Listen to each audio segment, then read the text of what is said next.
Alhamdulillahi nahmaduhu wa nasta'inu. Salamun alaikum, my dear friends. I hope you are well. I'm doing well. So this is a video. It might be a bit longer than usual, but in this video I want to address you, the subscribers especially. There's about 1,000 something subscribers now, and I sincerely don't care whether there's 50 subscribers or 1,000 or 2,000. What is important to me is that the message, the understanding, the insight that I have been able to gather over the years, that I have an ability to put that on record and to allow you, the viewers, to critically listen to the material that I present to you and find whether it serves your purpose, whether it strikes a tone with you. And that is really the point of these videos. So I'm very grateful that so many of you, well, hundreds and at times thousands, every month about, for a small humble channel, something like 10,000 videos being viewed is to me a source of great responsibility. I'm not one of those people who dreamed 2 years ago that I would be on YouTube making videos. But as things happened, COVID, I got quite ill during COVID, and I just felt the need to not die with my information, with the information that I have inside of me. And so COVID, to some extent, was the reason I braved the camera. I went to sit in front of the camera. It's so awkward initially, and decided to speak to the public and to share my understanding and my insight and my passion to you. And I hope, well, obviously many of you are tuning in and are looking at the videos. But this is an important video that I want to make right now, because this is a video in which I want to allay some of the fears, some of your concerns, some of your sort of worries that, that where is this going? What am I even doing? What am I even thinking? And I've picked it up from some of the mails and interactions that I've received from some of you. And so this video is an attempt to allay those concerns and to raise with you some optimism. And it's good to be concerned. It's good to be worried, because this is not a game. I understand that I'm not playing, this is not a hobby. This is something that directs your very fabric of your existence. It directs the way you want to be, the way you want to shape your life, the direction you want to head in, how, the purpose you want to assume. And so I'm with you. I understand the seriousness, and believe me, I'm very serious. To illustrate, I've never done this, but to illustrate to you the seriousness that I have in this mission, let me show you some of, I've never shown you, but I just pulled out the set of books that I myself have authored over the years. A book on Shafi'i fiqh of the Matan of Abu Shuja'a. That is a book on Shafi'i fiqh which I wrote many, many years ago. A compilation of something like, I think 40 hadith, which I translated and presented, which are targeted at the problems and the challenges I felt we had many years ago. So that was hadith book, obviously, which I would probably not write the hadith book now, but you know my stance on hadith. Then there's a book called Grave Reflections.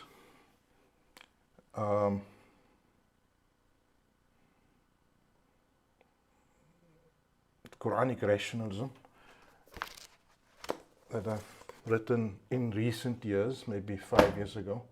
Then before 5 years, I authored this one, Our Jihaduna, Our Godly Struggle. And this is a book that summarizes pretty much the challenges that the Muslim world is experiencing and our role in there. I mean, you can read the write-up there. Our Godly Struggle. It explores the causes of humanity's present sad state. It urges concerned people to move beyond the mundane in searching for solutions. It also sounds a revolutionary call to crush the present unjust, godless, materialist order and replace it with a spiritually grounded life. So in here I've captured some of my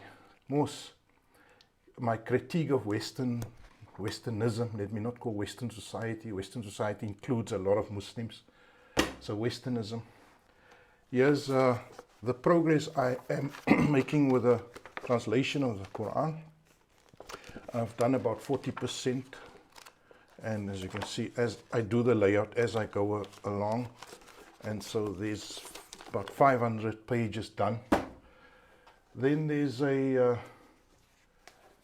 book on Zaydi fiqh, or Zaydi philosophy, rational Zaydi philosophy, which is a branch of Shiism. And I mentioned to you in one of my videos that I'm very close to Zaydi philosophy, which is the most visible remnant or remain of Mu'tazila philosophy, right? And as you might have gathered over the videos, that I'm a very staunch follower in the Mu'tazila tradition, the rationalist tradition, right? So that is the book I created on Zayd. It's actually a lot. There's another volume. And then there's the colonial studies. This is the thesis that I've written, right? So this summarizes my discoveries around the mind, how the mind allows for colonialism to happen. And I did a very psychological cognitive investigation about coloniality and how coloniality affects the mind. And so, my friends, I'm sharing this with you. The reason is I want to allow you to see that I have not become a YouTube person. I'm not intending to be a YouTube celebrity. I have a passion for seeking out the best way to live my life, and the best way to impart that to my closest and most beloved friends, family around me. And so I'll show you one or two more things. There's an article that appeared in the newspapers about me many years ago. A acquitted teacher goes on pilgrimage. So I was facing quite heavy charges, and I was acquitted from those charges. And maybe you can just read some of the...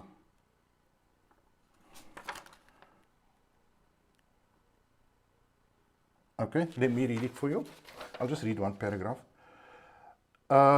School teacher Mr. Anwar Shaik acquitted as charges of terrorism and treason.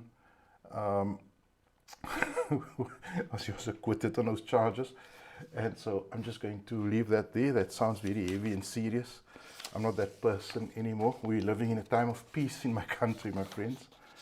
So I'm a real person. There's my South African ID, and I'm not a fictitious person, right? So right. So that is me. Why I'm speaking to you like this is I'm going to raise some very crucial issues during this video, and I want to, before I get to that, I want you to see that I'm real. I'm not in this for anything else. I'm not in this for the clicks and the likes. You know, I'm here for the hates also, and I do get a lot of the hates, the hateful messages, and so it's okay. I don't mind that because I've been there.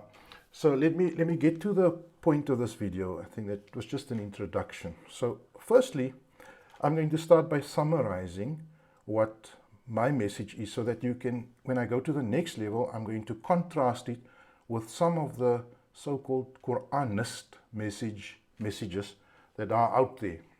So it's important that you listen to what I'm sharing with you, and then what there is out there. First of all, my message to you, and I've repeated this sort of throughout the 200 videos that I've made. the core message that I have is that we have an amazing code or system of life, a value system, an ideological system, a system of practice, of best practice called Al-Islam. It is mentioned in the Qur'an, Al-Islam. It is a deen, the deen which is the value system, the code, the method, the practice that we are engaged in.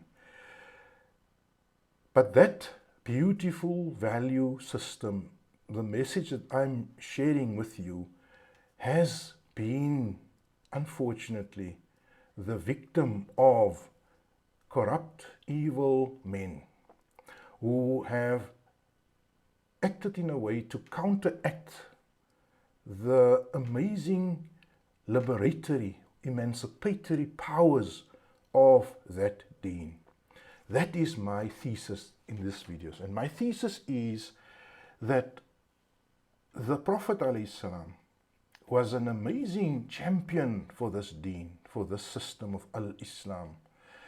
And some people around him and after his passing were amazing champions for this system. But unfortunately, evil in the end prevailed. Evil leaders, evil kings did in fact prevail. That is the thesis that I am presenting to you. And these corrupted evil leaders prevailed approximately, I think I put the red line, the actual date, the red line I put at the 10th of Muharram, the month of Muharram, as we count the months now, and I know the months were differently measured in the time of the Prophet ﷺ, but on the 10th of Muharram, I see that as the red line day. Now, yes, there was corruption. You know, I have views on, there were lots of things happening that were wrong before that. But my sincere thesis that I'm presenting to you is that as the Jews broke the covenant when Moses returned from the mountain and they had worshipped the golden calf again, so the Muslims broke the covenant when they massacred the family, almost all the remaining children of Muhammad ibn Abdullah, Rasulullah. When they did that massacre, that great massacre at the place called Karbala in Iraq, about, I think, 150 kilometers from Baghdad today. That was the day that the covenant was shattered in pieces. Now, from that day onwards, there is a corrupt series of kings that ruled with one or two minor exceptions. And those kings gained control over the universities, the schools, the propaganda media, everything.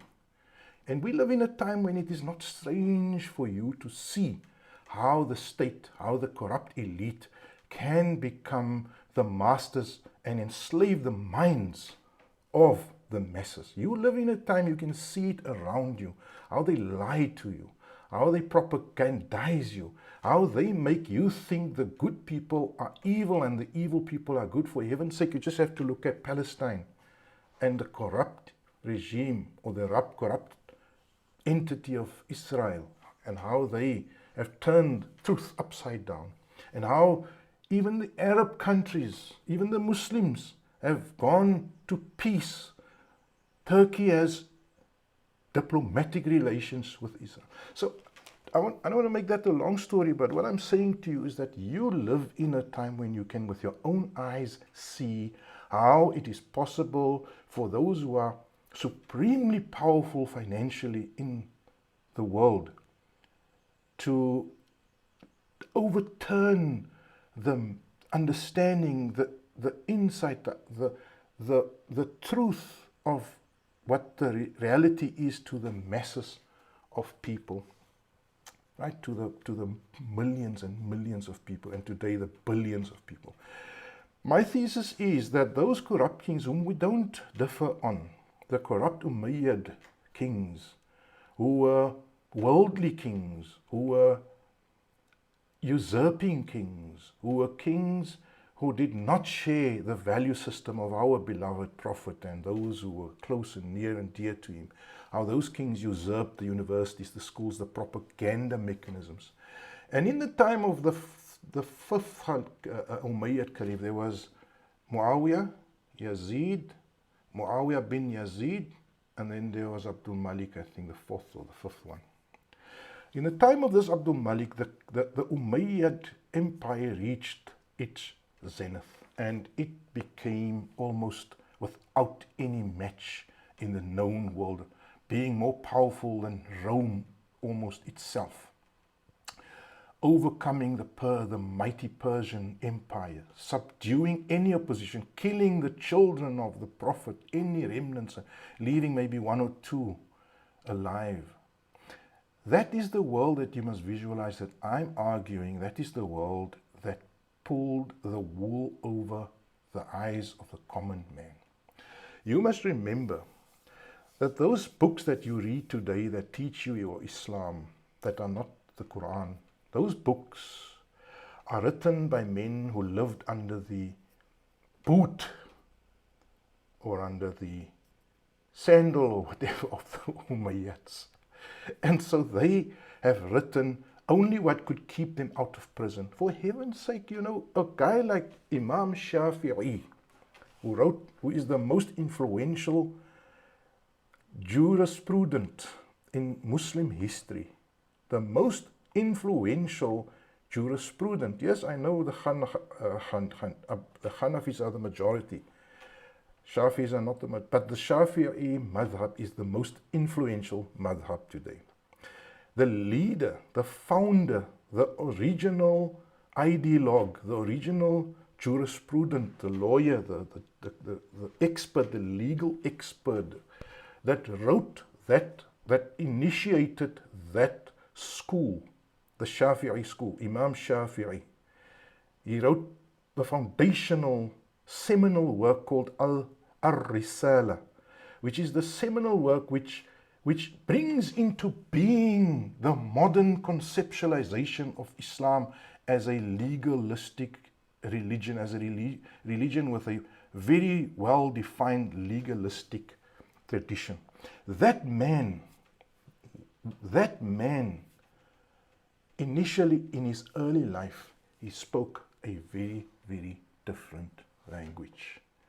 He spoke much more a language of Ahlul Bayt, of taking, of being open about this religion, right? And he was charged with being a Rafidi. What is a Rafidi? In the year 200 and in the year 200, what a Rafidi is, I think Shafi'i is born in 150, passes away in 200. We're talking Hijri years now. A Rafidi is a Shia. It's a Shia. And Imam Shafi'i, go and double check. You don't have to take my word for all these things. You must go and read.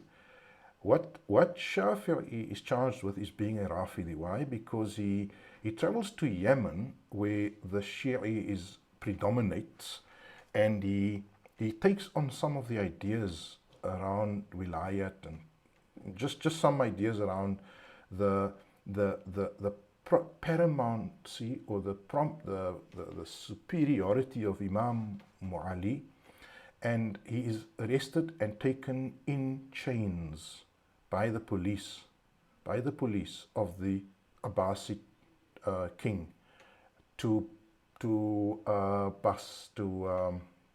Baghdad, where he is charged with sedition or with sedition to plot against the king, and he has to change his tune. The books that write the history, that have compiled the history of Shafi'i, the founder of the Shafi'i tradition, writes that he never ever got into trouble with the law again. So what happened? We know what happened. He learned to shut his mouth and to stay out of jail. Now, why I'm telling you this story is, I'm telling you that the Islam that you've inherited, that we have received, is not the Islam that even the scholars wanted to leave for you and me. They were forced to hand us down this Islam. And that is and I again say my argument, my reasoning, my proofs are there to show you that the Islam that we've received is not the Islam that the Prophet ﷺ left.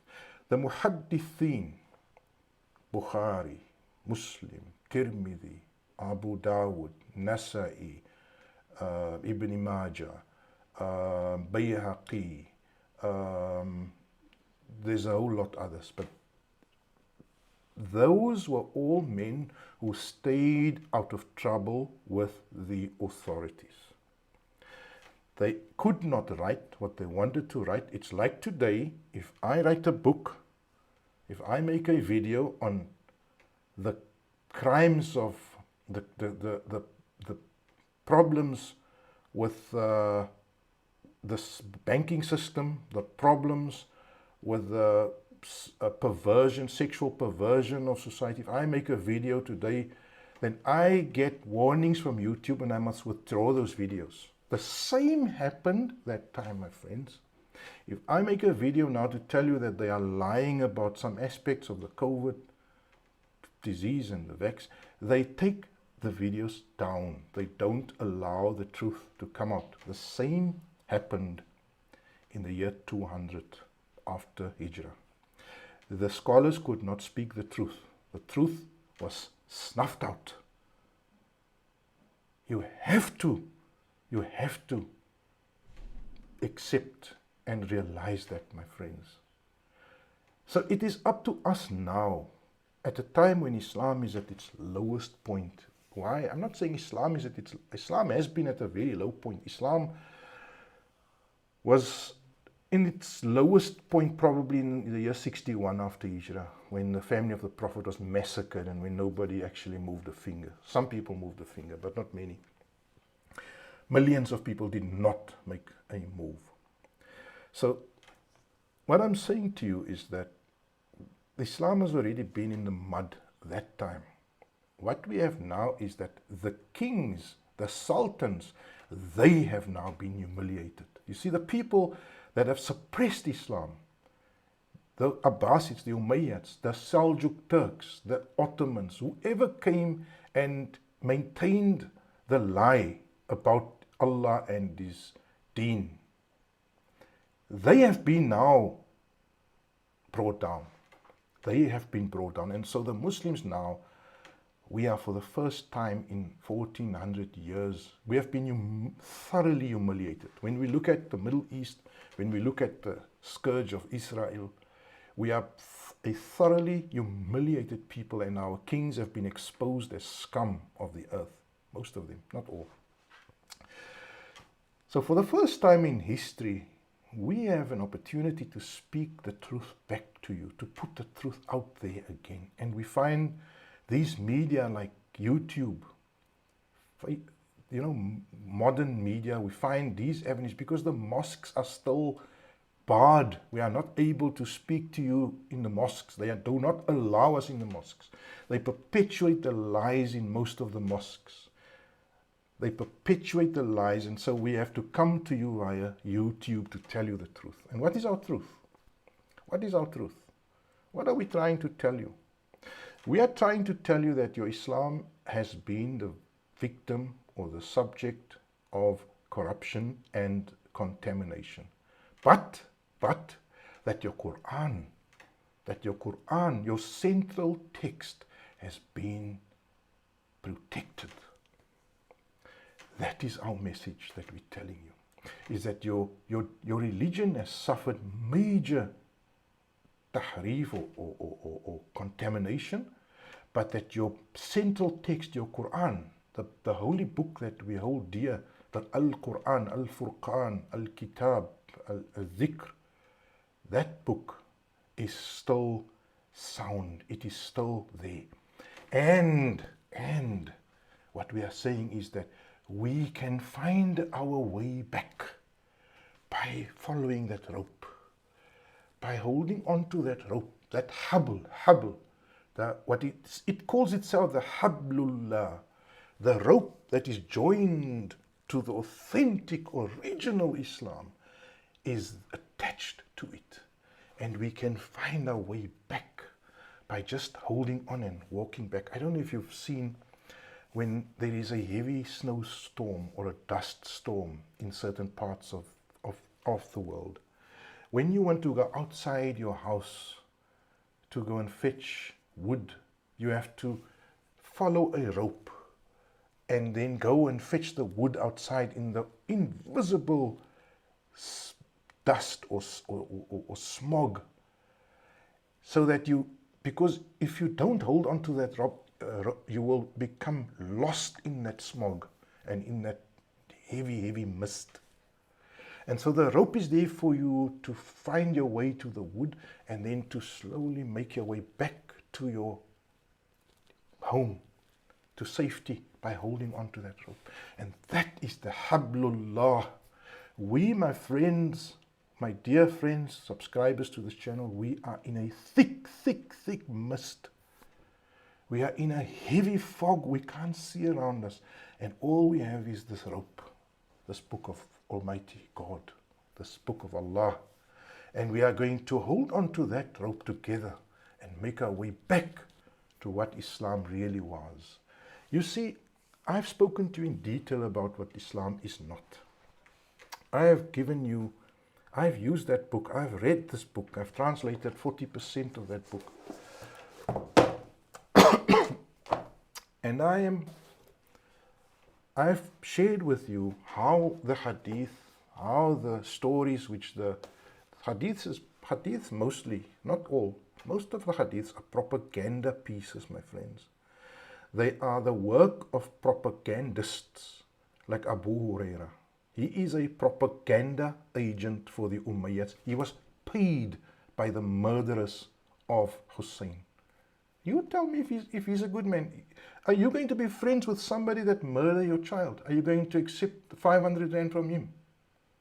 Now, yes, if you accept Abu Huraira, you're accepting the murder of the Prophet's son, a guy who accepted a job and a salary from the murderers of Hussein and the murderers of Sahaba. Because that is what they did. They killed Sahaba. Muawiyah also killed Sahaba. So, what I'm saying to you is, and yes, I can see you thinking this guy is going in a Shia direction here. Don't prejudge. When I tell you what I find, what I see, what I read, what I conclude, and it sounds like Shia, I've got no issues with it, because I'm not a Shia. I don't buy the stuff that everything that the Shias are dishing out. I'm not that, but I'm not also somebody who's going to say because it comes from a Shia I can't accept it. That would be to be a dogmatic and an arrogant person. That would be like to be like the Jews of Medina. Just because Muhammad said it, they don't want to accept it because he's an Arab. He's not one of them. No. If anything I find sounds like it's a Shia thing, fine, I don't care.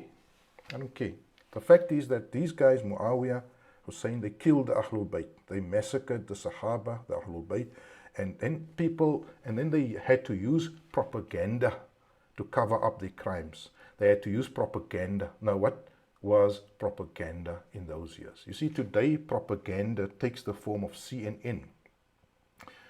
Today propaganda takes the form of BBC. You have a very fair, appealing looking female who sat in a makeup room for 2 hours and then appears in front of the camera reading off something that an unattractive, corrupt devil wrote for her to read. That is BBC. That is CNN. The ugly fat people are sitting behind the scenes writing the scripts. The corrupt devils are sitting there writing this. And the beautiful, slender, fair people, well-spoken, smooth accents, you know, the Oxford accent or the beautiful New England accent in America, they come and they read the lies to you. That is how propaganda works today. How did propaganda work in the time of the Umayyads?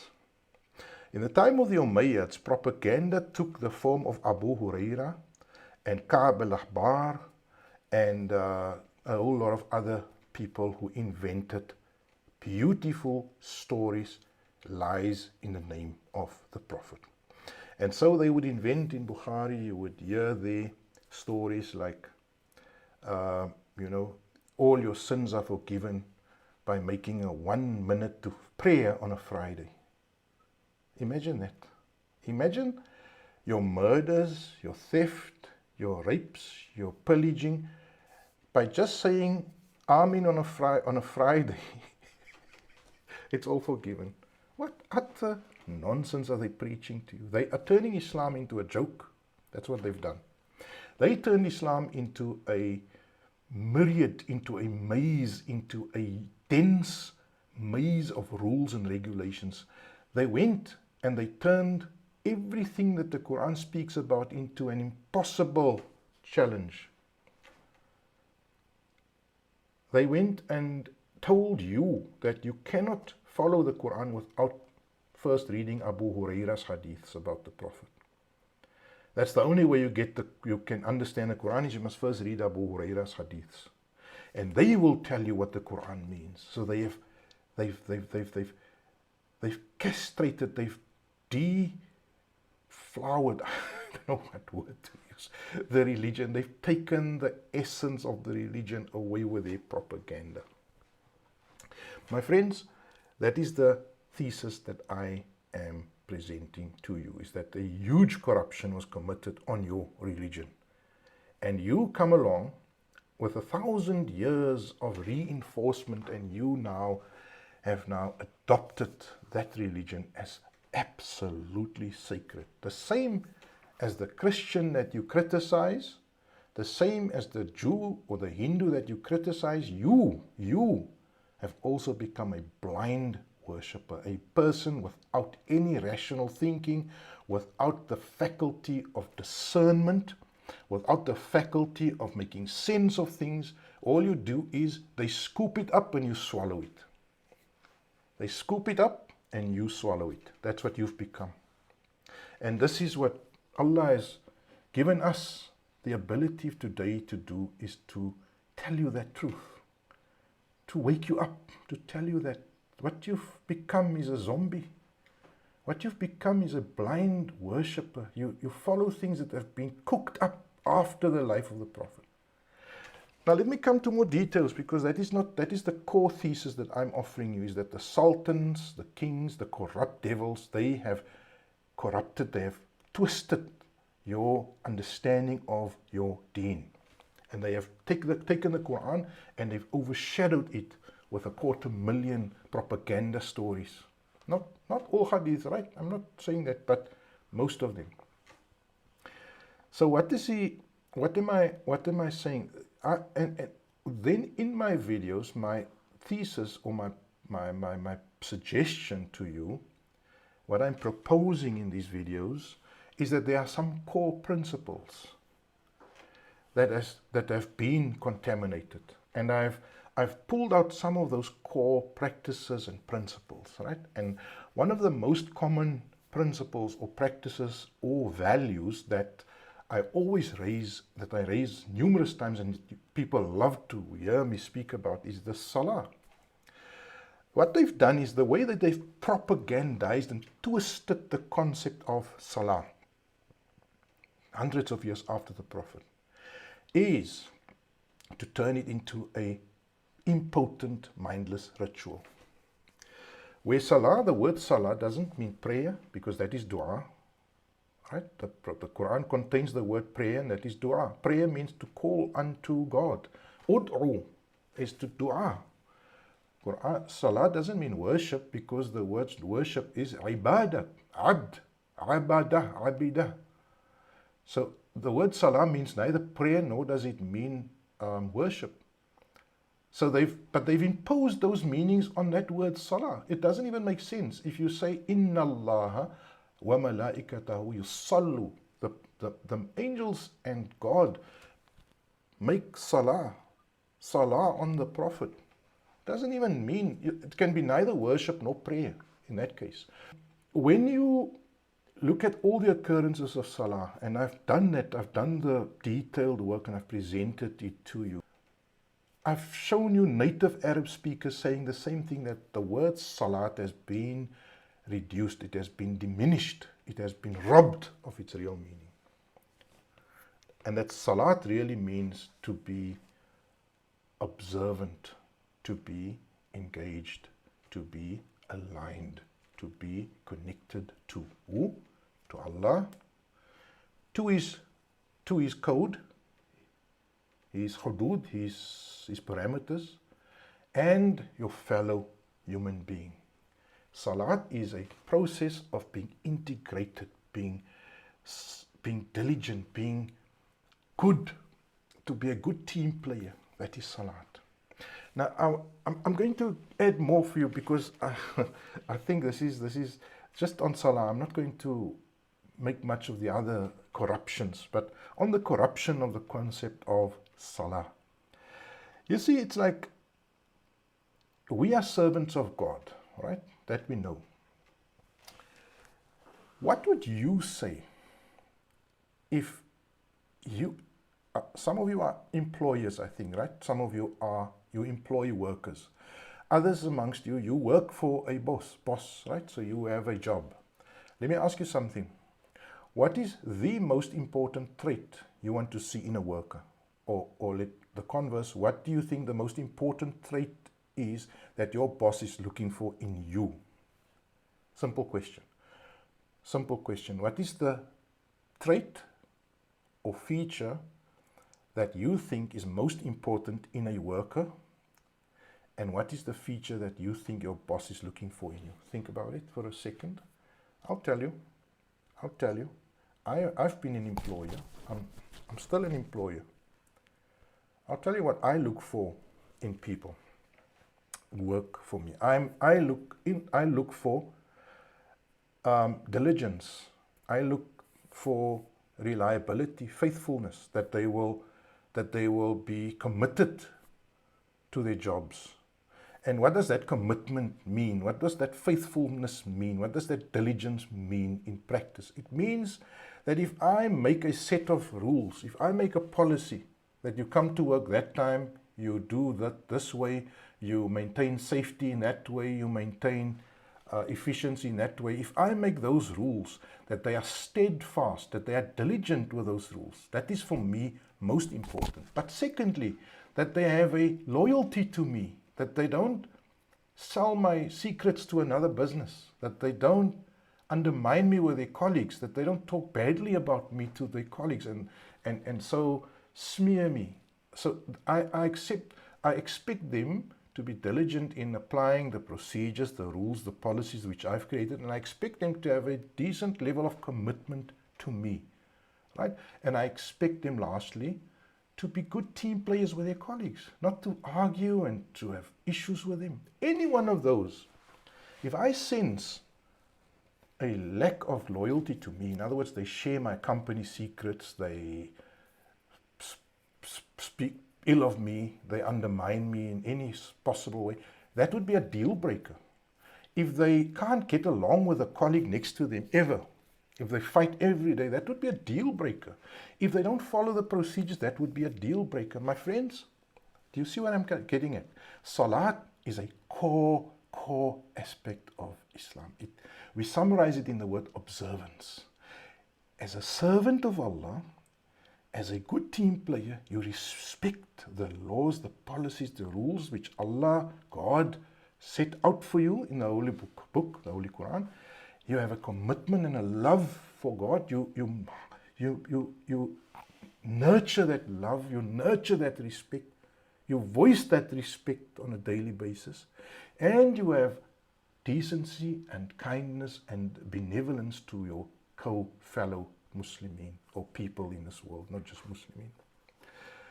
Can you see now the importance of Salah? The oppressor cannot allow that Salah, that version of Salah, to be understood like that. Why? Why can the oppressive sultans, the oppressive kings, the monarchies, the tyrants, why can they not allow you that type of Salah? Why do they want Salah to be up and down, kiss the ground? Why do they want that to be Salah? Because if you have true love and commitment for God, you cannot have it for them. You cannot have true loyalty for them if your true loyalty is to God. And you are going to at some point rebel against them if you love God enough. Do you see what I'm saying? If you have true love for the rules that God gives you, then you will not respect their corrupt rules. And that is why they had to kill, they had to destroy that understanding of Salah and bring in a new foolish understanding of Salah. Salah is going up and down. And the more the better. You know, if you can do 50 sujoods a day, that's fine. Now, my friends, like I said last time, if your salah is to bring you closer to Allah, if you have a daily routine to go and connect mentally with God in a form of a meditation, and you use the rak'ats and the system like that to achieve that, well and good. I'm not arguing against that, but you cannot reduce salah to that only.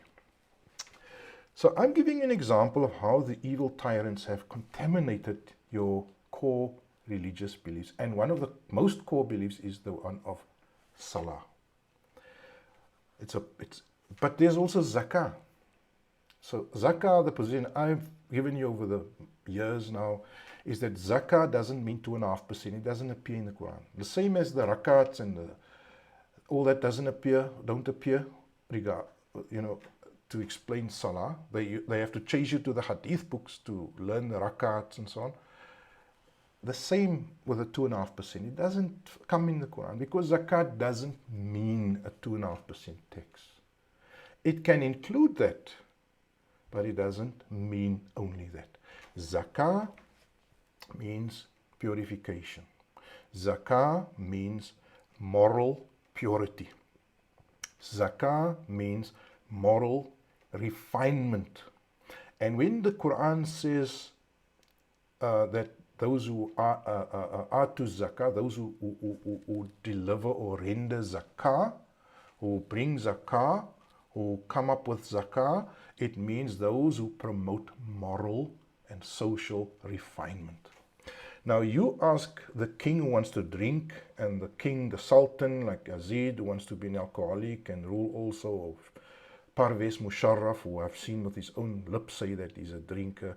If you go and you tell them that it is morally more refined to be an abstainer, it is to be an abstainer to stay away from drunkenness, or you tell somebody who wants to promote womanizing that it is morally more, it is a higher level of morality to have responsible engagement between men and women and not casual sexual interaction. You tell that to the king who wants to promote debauchery, then he's not going to like it. And that's why they shoot down that version of zakah, because they love the excess, they love the sex, the money, the overflow, the wastage, because that is all moral injustices, moral indictments on the religion, to build palaces that are supremely wasteful while the people are dying of hunger. That is all an indictment on the concept of zakah. Zakah is not 2.5%. Zakah, they ask you what they should give, say what is beyond your needs. Kulil af. So, my friends, I'm just mentioning two, but there are many more. Like I can even pull out jihad. Jihad is not war.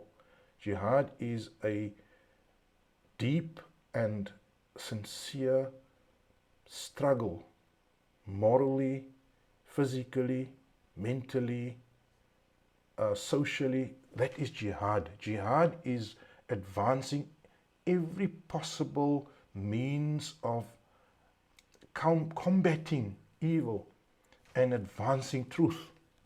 Now, yes, one component of jihad is to pull out the sword and fight, but the kings did not need all those others. They just needed the Muslim masses to go and become warmongers for them and to kill and to chop off heads.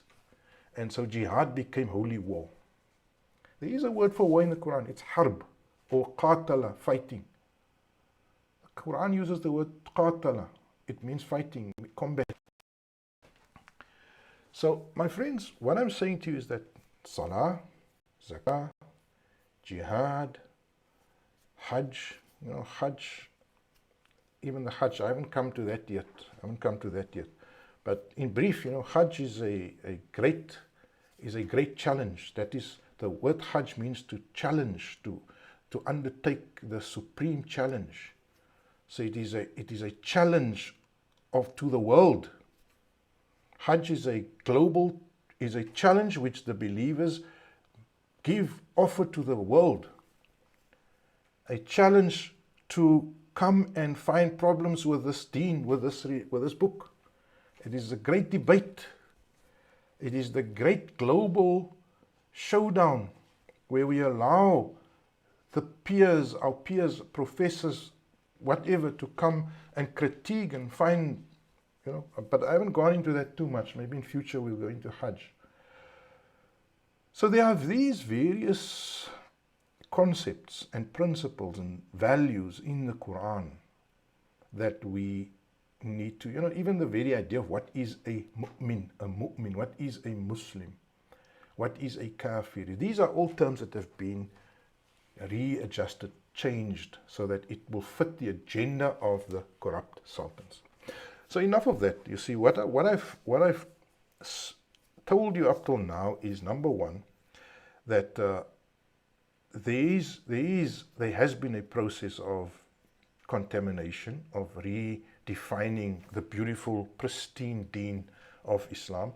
The Quran has remained pure and unadulterated, but if we read it in conjunction with the propaganda material, which is the hadith material, then we cannot find our way out. You see, you cannot follow two ropes.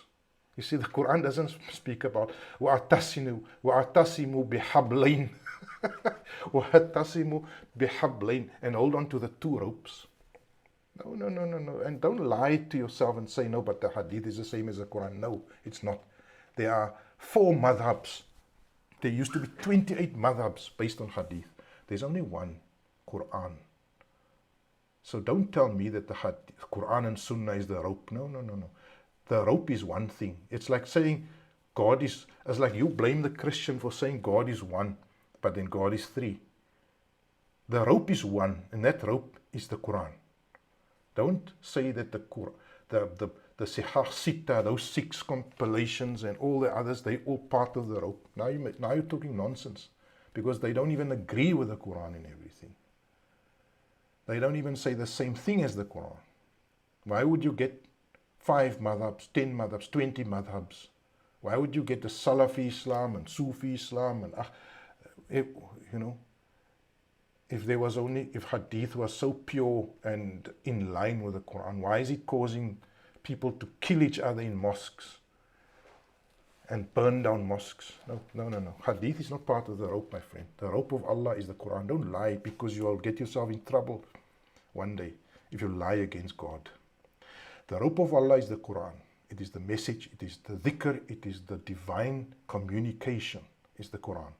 That rope will lead us back to the authentic message. And that is what our business is. I think I must move on, because this is a long video. So what I'm saying is that it is for you, our subscribers, and I want to take, let me remind you, the purpose is for those of you who have felt that despondent or maybe concerned, they don't know where this is going, but this is going to clarify things. Let me move on. There is a movement back to the Quran, back to rational thinking. Not everyone that is taking you back to the Quran is being rational. You see, the Quran has 6,300 verses. Not everyone bringing you back to the Quran is sincerely acting in line with those 6,200, 6,300 verses. That is a problem. You see, there are players out there on YouTube who are saying the right thing, like back to Quran, but they don't practice it and they don't mean it. There are bad faith players out there, my friends, and they are the ones that are causing massive concern and worries in your mind. Now, I'm going to get very specific now. I'm going to give you a type of a rundown on the type of players you get out there. Now, first of all, let me say that I'm not the internet. If you get your Islam, where do you get your Islam? From Fridays in the mosque, from your family. Many of you are reverts to Islam, and the only place you source your information from is from the internet, from the mosque. You don't have a family tradition like us, we're born Muslim. So where do you get your Islam from? Let's say from 3 sources. You get it from your family, like myself, right? Your upbringing, your schooling. You went to madrasa. You had a Muslim community in which who taught you Islam, and they basically handed you the Islam they thought was the best Islam. They got the hadith books and the fiqh books and the tafsir books, and they just created a syllabus, and you got taught all of those things, right? And it's a mixed mash of some things that are true and some things that are lies also. Like when they tell you that Abu Huraira is a noble man, is a pious man, and you will go to hell for not accepting him, then they are lying to you. When they tell you that Imam Hussein, when they tell you that the 10th of Muharram, and they tell you nothing about Hussein and about how the Umayyads massacred the Sahabis and the Muslims, they are lying to you. They are withholding the truth to you. And that is pretty much my education. I was not told the truth. The madrasa lied to me. The madrasa lies to you still, right? So that's our first source of Islam, which is a very messed up, contaminated source, right? The madrasa syllabus consists of 50% true and 50% junk. I'll just tell you that now. If you send your child to a madrasa, regular madrasa with a regular syllabus, where they teach you the regular stuff, half of what he's learning is junk. Right? That is just a fact. And the second thing, and believe me, I've sent my children I've been to madrasa, I've seen the syllabus, I've spoken to the people who write the syllabi, and I can tell you now, and you know now who I am. I'm not shallow. I've researched. The second source of your Islam would be the mimbar, the masjid. You maybe didn't get exposed to a Muslim school. You then pick up what you know about Islam on a Friday. You sit there, or you meet the people there, or you go on a Wednesday, or you know.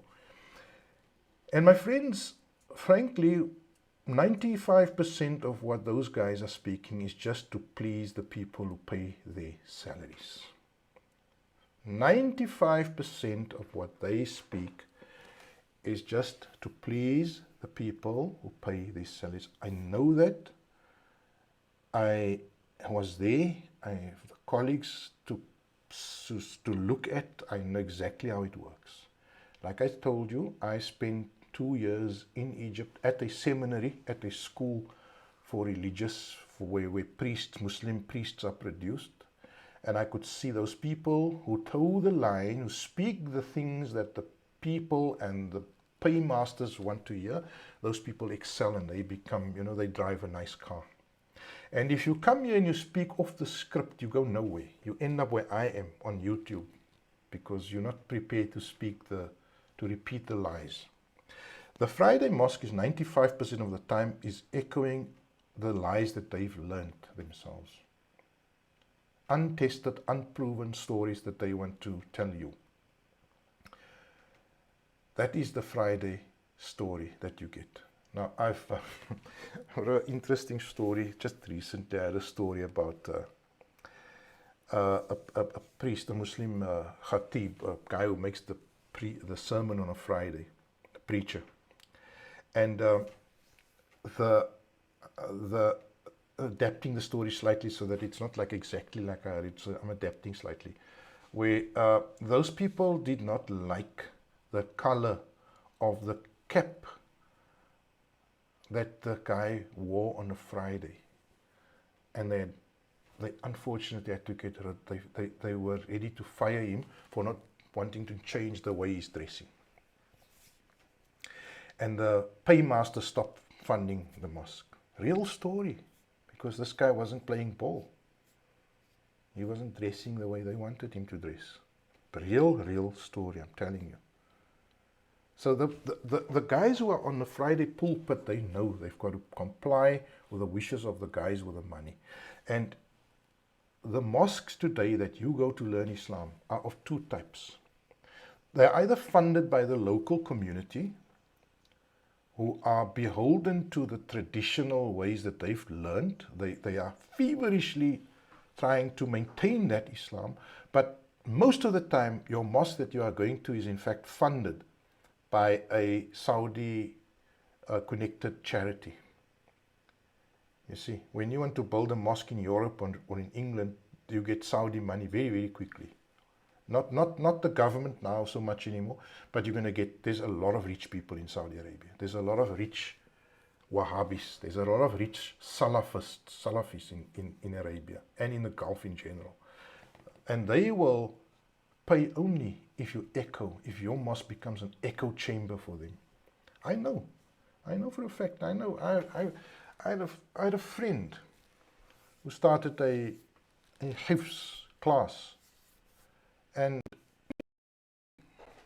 the only way his Hifz class could work was by taking, because the Hifz students didn't have enough money to pay him or to maintain the school. So what he had to do is he had to issue bursaries to the Hifz students. So he had to sell bursaries. And he worked it out, it was maybe, let's say, $2,000 to accommodate one student for the year. And he had to go and shop around and find sponsors for those students. And where did he get the sponsorship? He got the sponsorship from the Arabs, from the Salafis, from the Saudis, from the rich Indians, Deobandis. Or those, if it's not the Wahhabis, the Salafis that are funding your mosque, then it would be like some Sufi tariqa or some, other greater established version of Islam out there. But it will not be a version of Islam that there's no money in.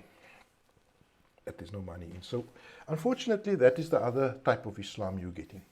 And then the third type of Islam, right? So you get it socially from your family in the madrasa, you get it from the mosque, and then the third one, or from the clergy, and then the third one is, of course, on the internet. This is where many of you get your Islam, and then you are faced with now, the internet is also about 3 different categories of people speaking to you here on the internet.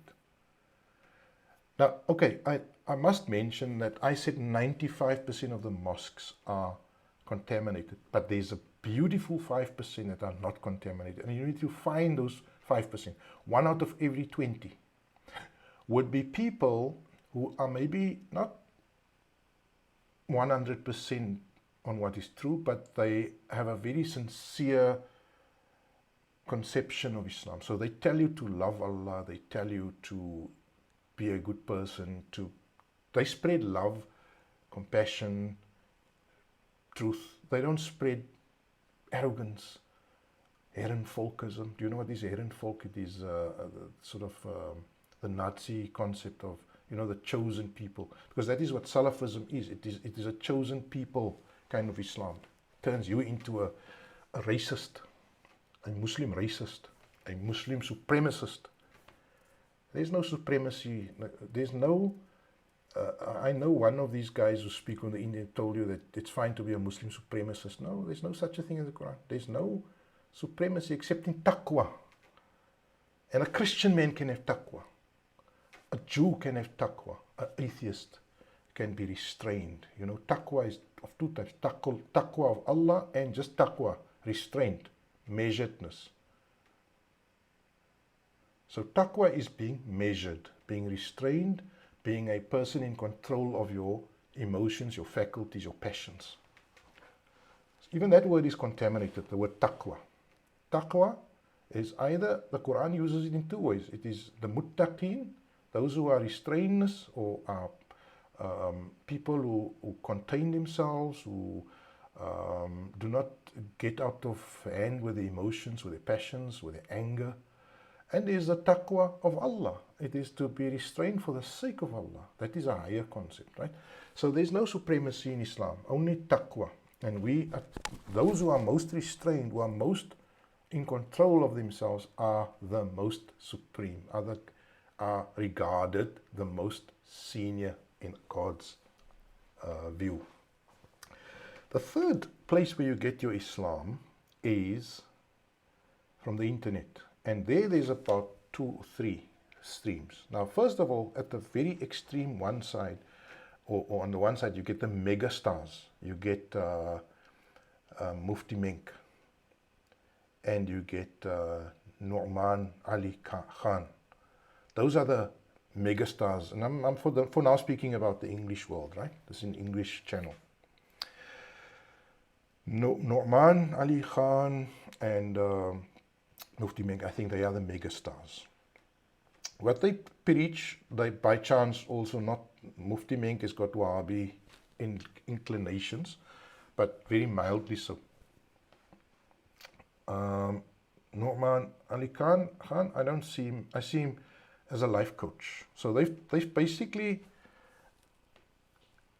mobilized or galvanized the Muslim millions, the Muslim billions, on their message of personal empowerment. So what they've done is they have recruited the symbolism, the vocabulary, the Quranic passages, the hadith excerpts towards their mission of personal empowerment. So it's like Stephen Covey's 7 Habits of Highly Effective People, where he's actually invented a personal empowerment agenda. Their agenda, I read Nu'man or Newman Khan as basically a personal coach, a coping expert. And why is their material so popular is because of the drudge, the dread of Western life. The frustrations, the bourgeois crises, the artificial bourgeois crises that people experience, the overdosing on medication, the narcissism, because those are the modern day diseases of the Western Muslim. The Western Muslim suffers from the same diseases that the non-Muslim suffers, or that the atheist or a-religious or agnostic Westerner suffers. And that is personal narcissism, unfettered pleasure seeking, materialism, self-centeredness,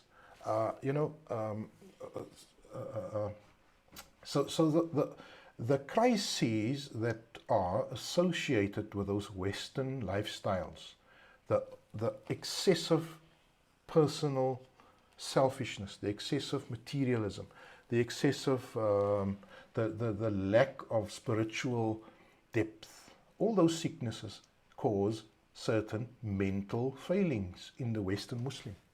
So they go through these crises where they can't deal with death, they medicate with legal and illegal drugs. Muslims don't drink, but they are heavy on drugs. I'm telling you, they are heavy on legal drugs. They don't have to drink because they're so heavy on all the Western legal drugs. They are heavy on every other possible excess, that Western excess that you can think of. And they ruin their kids at a young age because of they create new narcissists when they bring up their kids. And so all of that causes bourgeois mental, go look up the word bourgeois if you don't know what it means. They cause bourgeoisie crises in their lives because they can't cope with death, they can't cope with loss, they can't cope with failure. And so with those comes the depression. With those comes the lack of faith in themselves. With that comes the social, the mental problems and all the other problems. Because they've gone the way of the Westerner. And so depression, manic depression is epidemic amongst the Muslims. The breaking up of marriages, etc. So what they need Newman Khan for is, to come and give them an Islamic flavor, sort of crisis management. They need Mufti Menk to come and give them a Muslim flavor crisis management. If you're a convert to Islam, a revert, right, and I respect you guys so much. You have all these things going through your mind, and I'm sure I'm speaking things that you can relate to.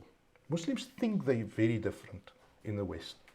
They're not so different. They don't maybe drink, but they're heavy on drugs, on legal drugs. And they're heavy on materialism, and they're heavy on selfishness. So let me continue. So that is the first type of Islam you're going to hear, is the personal empowerment, crisis management, therapy type of Islam from Newman Khan and from Mufti Menk. Very popular in the West. The second type of Islam you're going to get on the internet is the dogma, the dogmatic, and the nativists. Now, what is a nativist? It's part of the mental illness, right? The first one is kind of mental illness, and you get Mufti Menk and Newman Khan making a fortune out of treating mental illness amongst the Muslim community. But on the second side, you have another form of mental illness, and that is the nativism of the Salafi priests. Now, the Salafi priests are there to tell you that everything that is modern, everything that is rational, everything that is sane, everything that looks beautiful, and that is to blame. You need to go back to slavery. You need to go back to concubinage. You need to go back to locking women up in a house without windows. You need to go back to taking women out of circulation. You need to go back to men chopping heads, chopping hands, chopping off everything. You need to go back to this harsh demonic visualization that they have in their heads. And that is, it's almost like a redemption for all the evil, all the suffering. We need to go back and reset and go back to the year 720.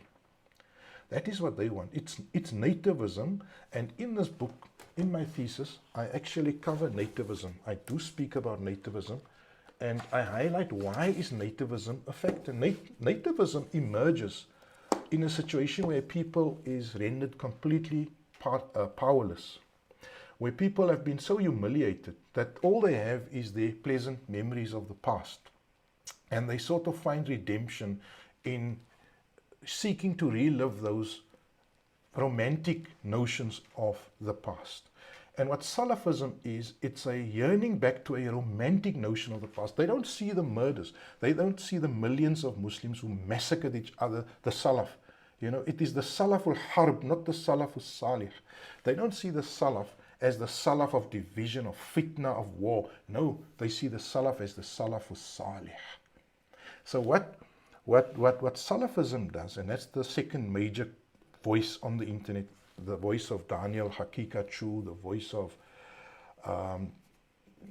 yes, people differ with me, but Muhammad Hijab, of what's that other fool called,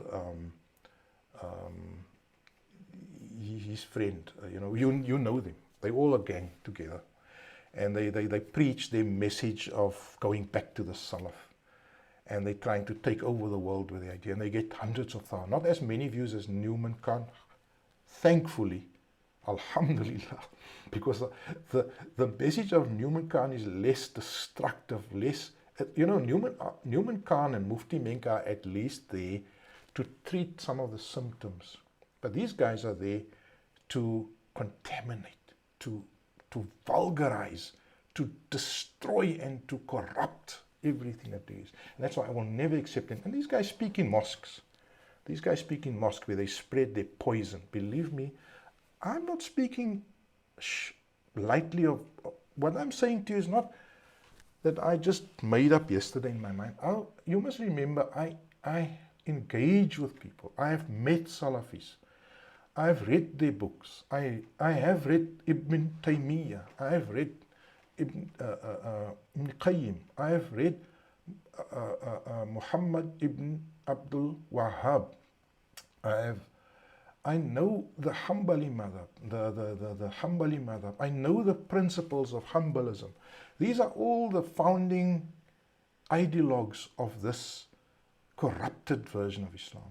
And Where in the world have they ever created something that is beautiful and wholesome? They've created ISIS. They've created Wahhabism.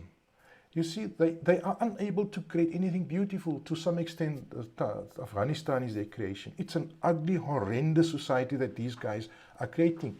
And I like what this new guy on the internet is saying, Shahid Bolson, is that when they speak politely to you, they are hiding their extremism with their polite words. We can never ever have any faith in the Salafis. You must know who they are. If you hear a man quoting Ibn Taymiyyah, you've caught them out. If you hear a man quoting Ibn Abdul Wahhab, you've caught him out. If you hear anyone quoting Ibn Qayyim, Ibn Hanbal, Muhammad, what is his name, Hanbal, you've caught them out. That is how they expose themselves. Or if they quote like Bin Baz, all these big people in Saudi Arabia. I want to say any worse word than that. So, my friends, I'm saying to you that you get your internet, you get your Islam from the internet, you get them via the charismatic crisis managers like Newman Khan. You get it from the dogmatic nativists called Muhammad Hijab, Daniel Haqiqatjou, whoever else is still there. And then the third source on the internet is, but not so many. You would find maybe a number of Sufi speakers, Sufi Islam. And they would be mostly engaged in very spiritual,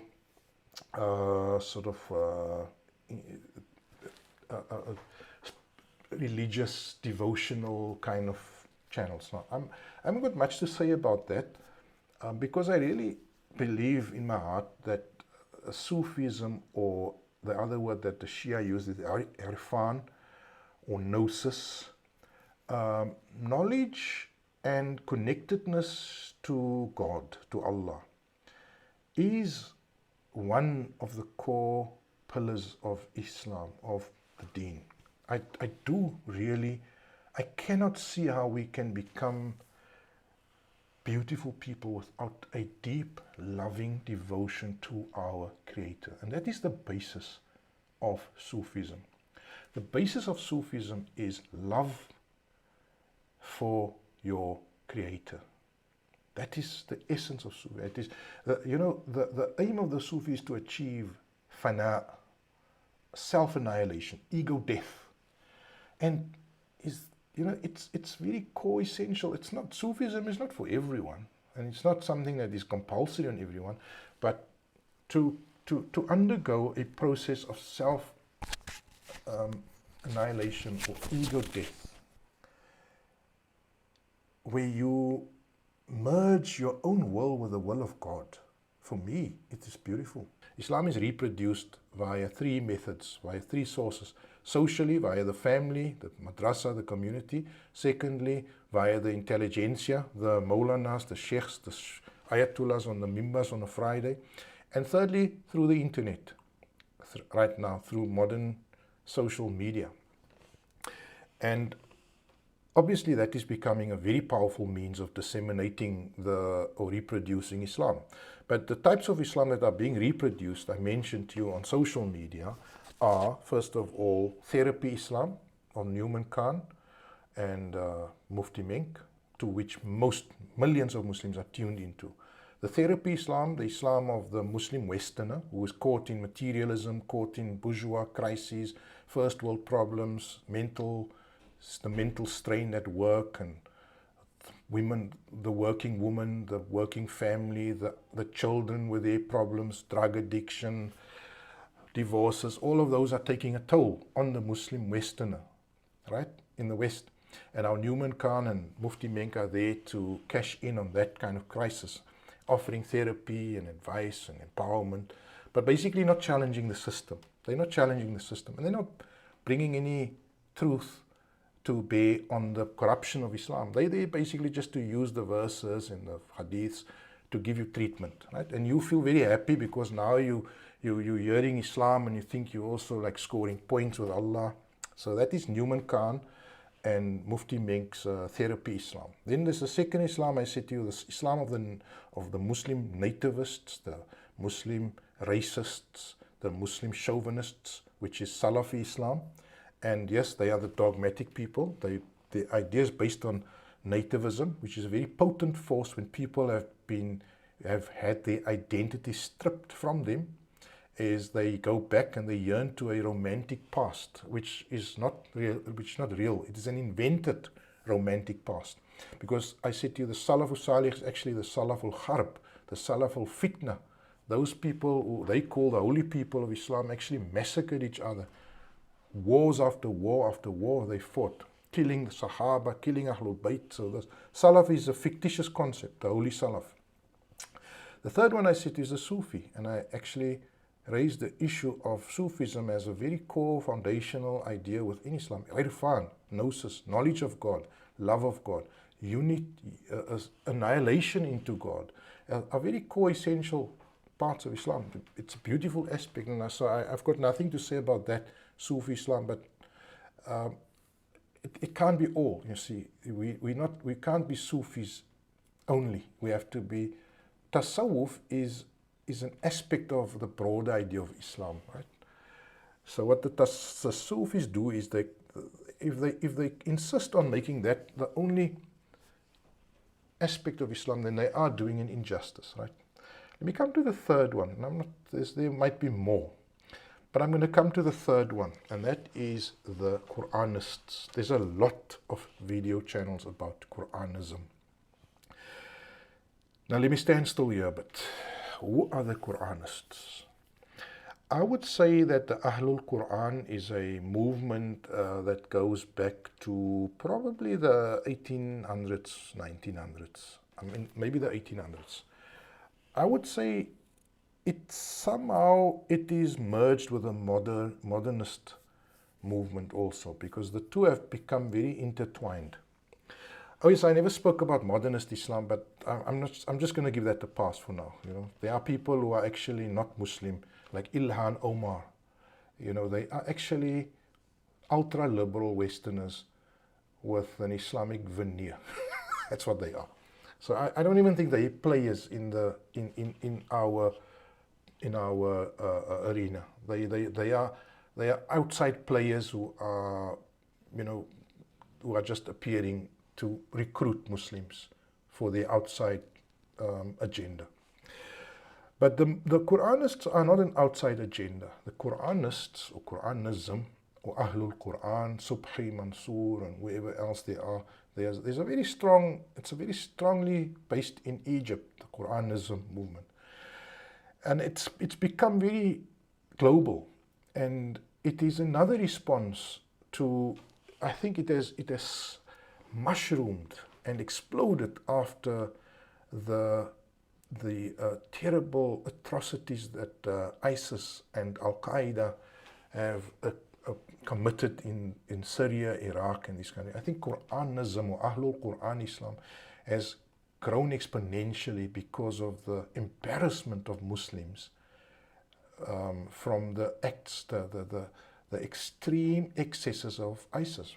And we must remember that ISIS, every atrocity, every embarrassing massacre or outrage that they committed, every horror that these Talibanis also commit, they do it based on their belief in a hadith. There's always a hadith behind it. There's always a hadith. These guys are very strict hadithists. They are very strict Salafists. So when they enslave the Christians of Iraq, which they did, or when they kill the Shias, they do so because they believe the hadith says an apostate life is halal. You can kill an apostate, and a Shia is an apostate. Right? So the moment they make you an apostate, they make you worthy of death.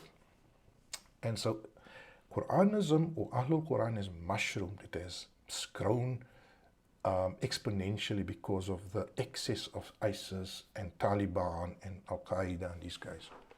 So it is a very contagious idea. It is a very appealing idea because it basically says what I said earlier. It gives the justification of hadiths being a mixed bag, a bag of lies and truths. And how do you tell every person what is a lie and what is the truth? So you need scholars, but then the scholars can be bought and paid for. So then your whole Islam is subject to corrupt hadith and corrupt scholars. So you cannot have an Islam of hadith, and it's a very appealing idea, and it is growing.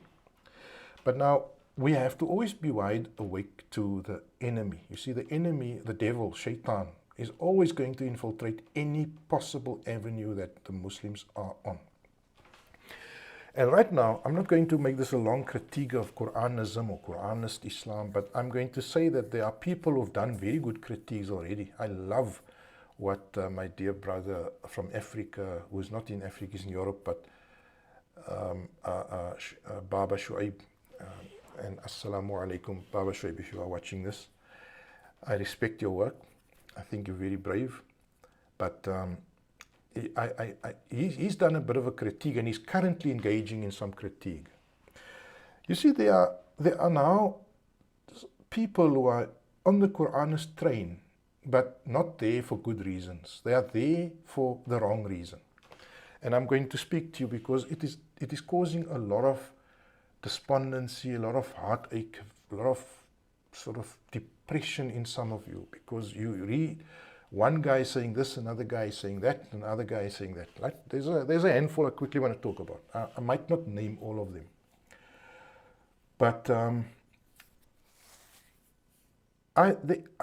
there's maybe 10 or so that I pay attention to. There might be many more. Right? And those include Arabs, non-Arabs, Westerners, Africans. And I don't know if I should go into the names, but okay, let me by description eliminate those that you must be careful of. The first group that I think that is most dangerous are those people that go on the Batini reading of the Quran. You see, what is a Batini reading of the Quran? Now, there are two names that come to mind. And you must figure out who those two are. I don't think I want to attract hundreds of hate comments from these guys, because that is also another way how you know them. They send their haters out to people like me and to people like, if we speak against them. And go and read the comments of this beautiful channel, Qur'an Centric.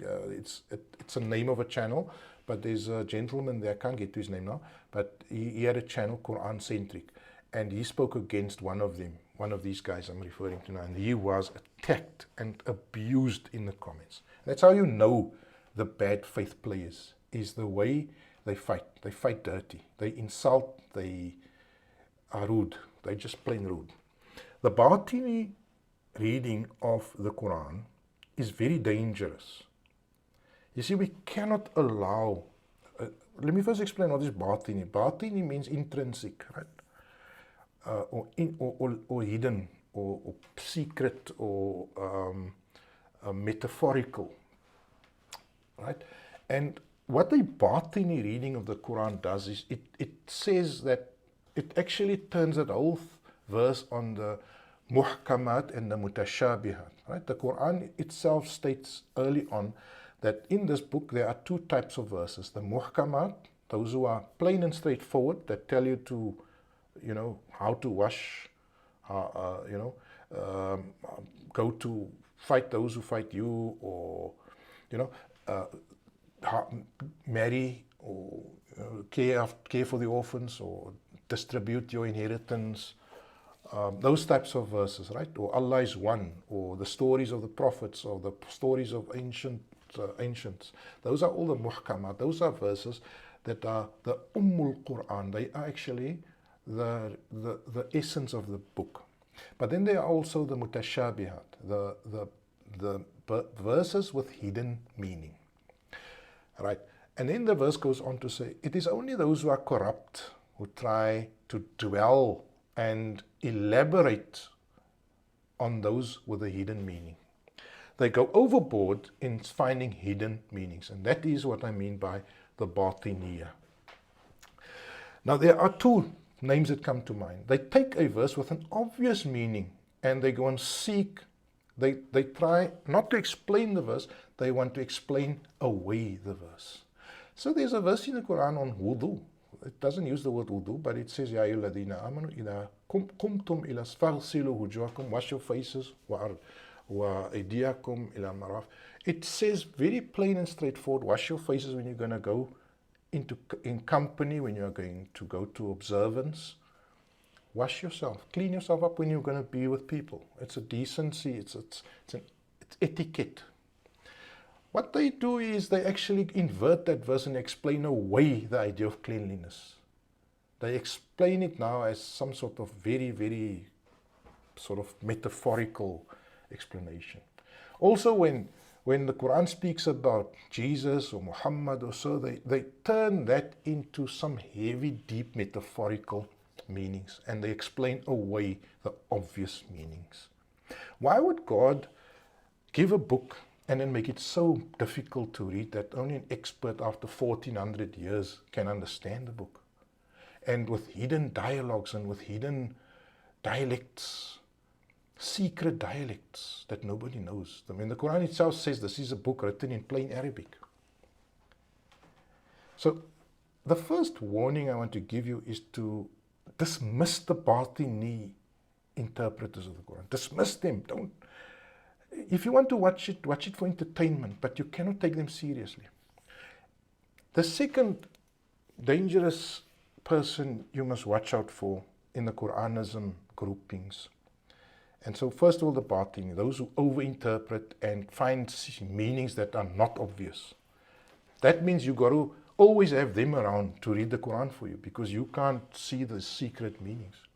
The second one you must guard against is the person who become dogmatic about the Quran alone. So in other words, they are unwilling. One guy told me, I don't believe in history because all history uses hadith or stories. That's absolute nonsense. You see, you need books. We even need hadith books, not to discover what Allah's will is. Hadith books do not contain the will of God. Hadith books do contain stories, narratives transmitted from people to other people. So you can construct an idea of history. I'm not one of those who say there's no such a thing as seerah. You see, you cannot say there must be no history. The Quran says, travel through the earth and see what was the outcome of those who lived before you. So you cannot say that you've got no interest in history. Then you will be a person with no memory. How can you act with no memory of the past? So those who say that the Quran alone means that you should never touch another book, and anything you do except what is in the Quran, then you have, so I call those the Wahhabi Quranists. They basically are Wahhabis. They are on a huge bid'ah trip also. You know, like the Wahhabis have this bid'ah trip. You can't do anything that is not in the hadith. So in other words, why do they fly in a plane? Because plane flying is not in the Quran, it's not in the hadith. Why do they swim in a swimming pool? There's not in the hadith, not in the Quran. Why do they brush their teeth with a plastic toothbrush? This is not in the Quran, not in the hadith. You see, we cannot become Wahhabi Quranists by destroying everything people do. Everything that is wrong and discouraged is listed in the Quran. If it is not listed there, it is fine. You can indulge and engage in it to a reasonable level. So I don't want Wahhabi Quranism also. You see, people who have become crazy dogmatic about the Quran. You are free to do anything if it's not specifically outlawed in the book. Please, that is the foundational principle. So that allows us to indulge in this world as we please, within reasonable limits. Now, what the Wahhabi Quranists also do is they deny the rational faculties. And the Quran is very, very strong on tafakkur, tadabbur, ulul albab, on rationally reflecting, thinking, contemplating. So be careful of the Wahhabi Quranists. Be careful of the, first of all, I said the Batini, right? Those who are excessive in finding hidden meanings. The second one is those who are crazy and eliminate everything else except the Quran, which is not the mission of the Quran. The Quran tells us to do history, to do science, to investigate nature, to go back and see what happened in the past. And I'm not saying that is a justification to make hadith a source of law. Please remember what I'm saying. Hadith is not a sacred source of law. Maintain that position. All right. So what is the third type of person that I can discern? Now, I'm going to cut through the red and say the third type of person are those who are genuinely interested in seeking the guidance from the Quran. Now, I'll rather mention those, right? And I see those people as,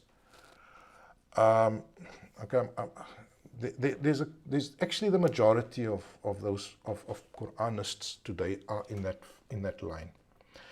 So I think as long as you eliminate the first two that I've mentioned, the Batini and the Wahhabi Quranists, I think you'll be okay. I think you'll be okay. All right. So I come now to the final part of this video, and that is. So I hope I've dispelled some of the confusion that you've felt, some of the lack of direction that you felt. The strongest growing force today or a very stable community are those people that are just interested in the Quran and not trying to be Batini or Wahhabi in the orientation, right? Who are purely reading the Quran for the sake of the Quran. Now, they are not all pure. You know, there would be some people who are, like, let's say Mufti Abu Layth, right, who are not Quranist, but have developed a very healthy attitude towards the Hadith, a very healthy critical attitude. There are some people like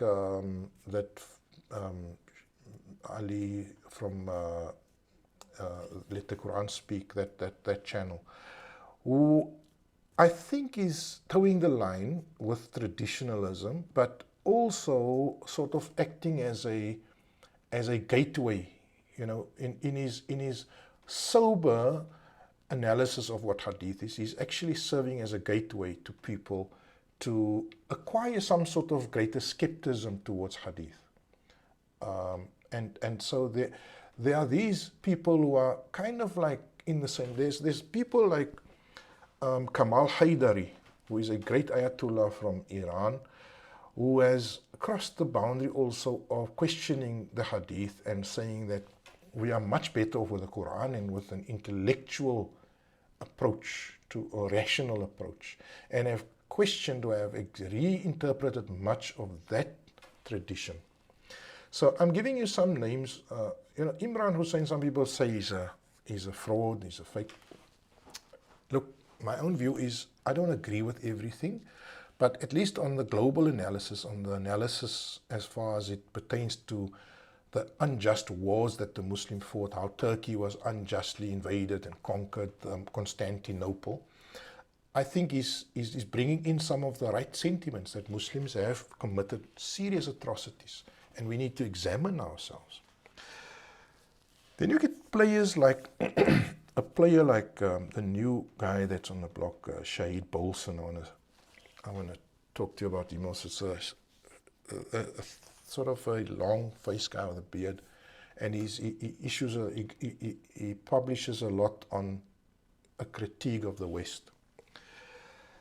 I would say I put a person like him, he's fair analysis, but I think he falls short on giving you vision for the future, because you can't tell people my vision for the future is Dubai, Saudi Arabia, and Turkey.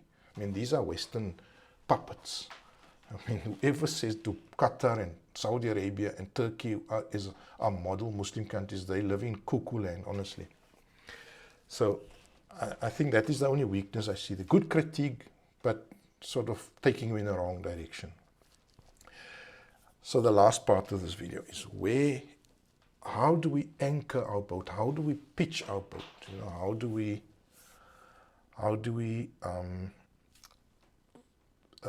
what is the word? How do we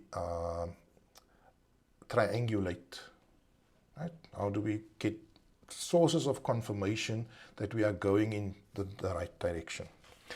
For me, and here comes the crux of this video. For me, the Ahlul Bayt was the Quranists of the past. Hussein alayhi salam was the Quranist of his time. Ali alayhi salam was the Quranist of his time. They were at war with the enemy who were trying to deface, to destroy, to contaminate Islam.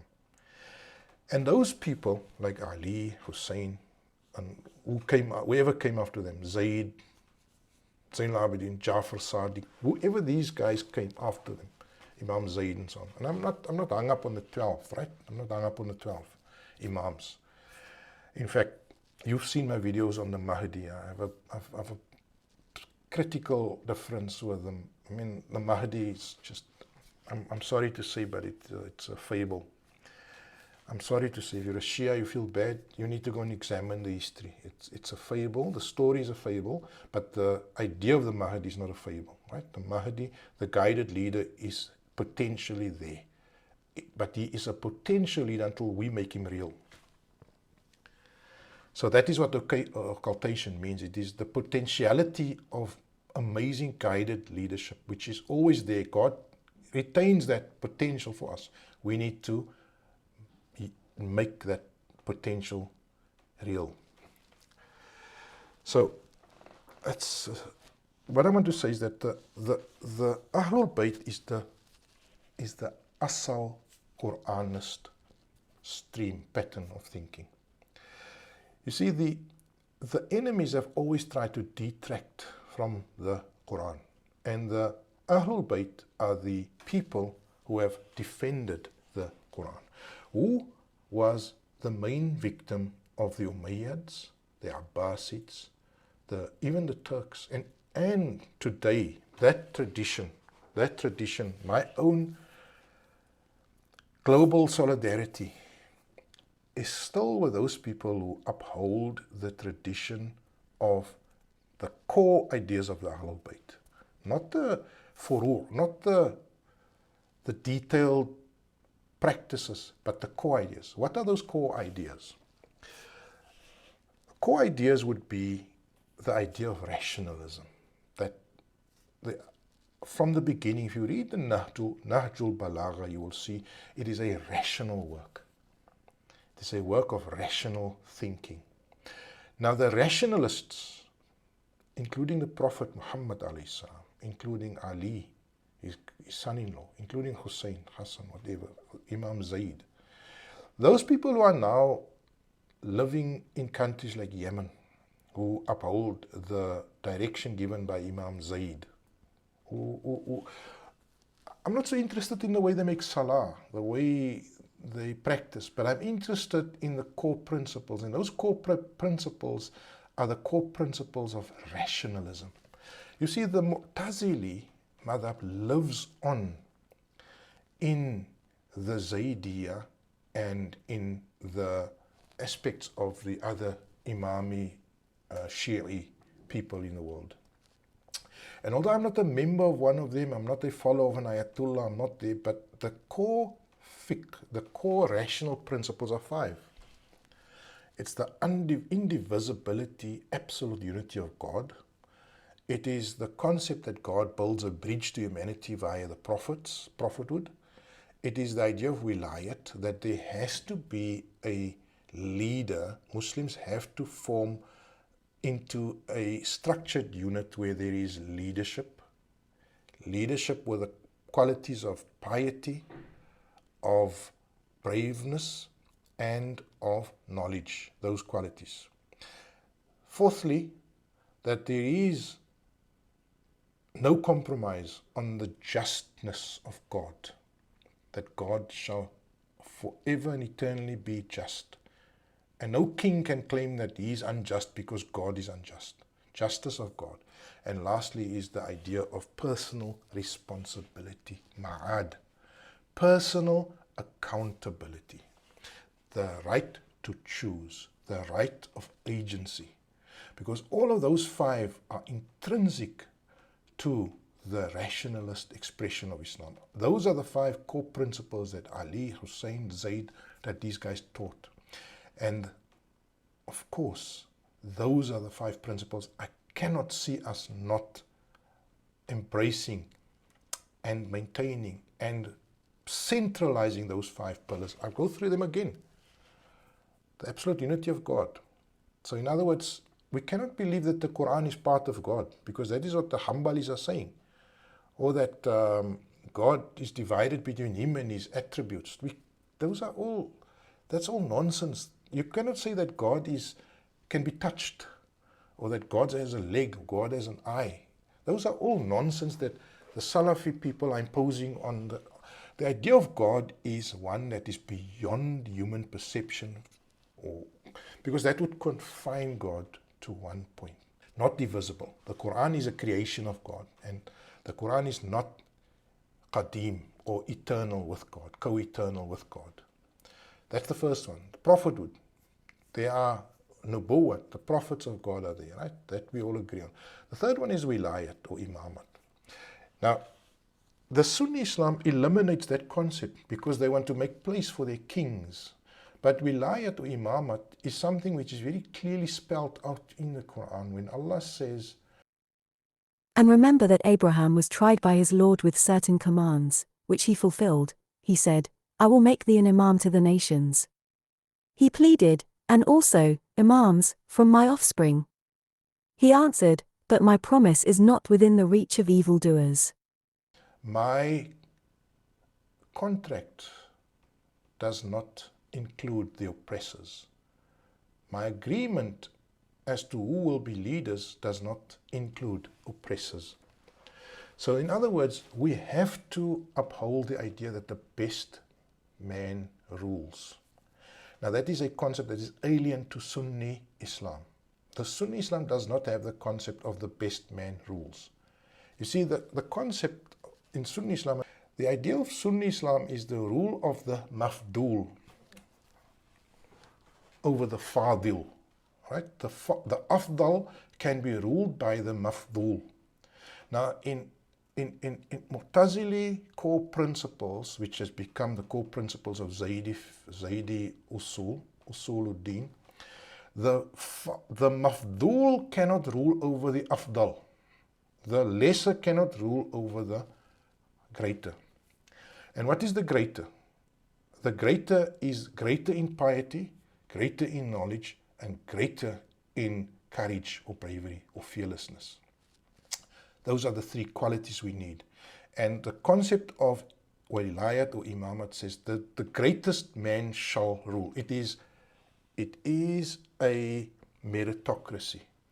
The Islamic rulership should be a meritocracy. Islam is a meritocracy. Leadership has to be a meritocracy. And that is the 3rd principle, wilayat, imamat, being a meritocracy. The 4th one being the justice of God. I'm going through them again, which means no injustice can ever be legitimized. No injustice can ever be legitimate. No killing of an innocent can ever be legitimate. So you cannot plant a bomb in a mosque and believe that that is a godly act, because God is not unjust. You cannot kill anyone and claim it is in the interest of what is good. So the 4th one is the absolute and uncompromising justice of God, which has to translate and transmit to the creation of God. And the 5th one is personal accountability, ma'ad. Those are the 5 usul. The Umayyads believe that we are not personally responsible. The Umayyads spread the philosophy of that we don't have any choice in the matter. You see, so the usuluddin, the core principles of rationalist Islam, which aligned with Mu'tazila Islam, which aligns with Zaydi Islam, and I'm not talking about the practice, I'm talking about the principles, the core usul, are different from the core principles of Ash'ari Islam. Ash'ari Islam, go and read up on it, Maturidi Islam, is the Islam that says Allah does not have to be just. There's intercession. There's no personal accountability always. You could be interceded, and that intercession could save the criminal and punish the good man. You see, there is no such a thing as wilayat or imamat. The lesser man, the evil man may rule. legitimately. I cannot associate with those, my friends. All right, so I'm going to conclude on that note. I'm going to leave it there. Alhamdulillahi Rabbil Alameen.